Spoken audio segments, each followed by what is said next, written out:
দেতা কোৱা ডাৱৰ বিস্ফোৰণ মানেনো কি আৰু ডাৱৰ বিস্ফোৰণ কেলে হয়নো? চোৱা ৰাধ্যা, কোনো এটুকুৰা সৰু ঠাইত খুব বেছি পৰিমাণে যদি বৰষুণ হয় তাক আমি ডাৱৰ বিস্ফোৰণ বুলি কওঁ।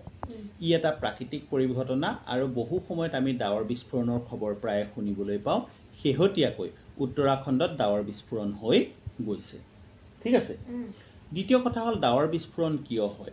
পাহাৰীয়া অঞ্চলবোৰত কি হয়, যেতিয়া ডাৱৰবিলাক গোট খাবলৈ আৰম্ভ কৰে, সি কি হয়, কাষৰ পাহাৰবোৰৰ বাধাৰ বাবে সিঁচৰিত হৈ যাবলৈ সুবিধা নাপায়।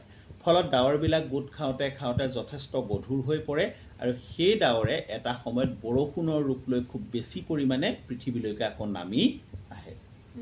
ফলত পানীৰ যিবিলাক আকৰ থাকে, নদ নদী থাকে, হ্ৰদ থাকে, এইবিলাক মুহূৰ্ততে ভৰ্তি হৈ যায় আৰু সেই জমা হোৱা যি পানী বা সেই বৰষুণ হোৱা যি পানী, সেই পানীবিলাক ভৈয়ামলৈ বাগৰি আহিবলৈ আৰম্ভ কৰে। ফলত মানুহ, জীৱ জন্তু, গছ গছনি আদিৰ বিস্তৰ ক্ষতি হয় আৰু এই পৰিঘটনাটোক ডাৱৰ বিস্ফোৰণ বুলি কোৱা হয়।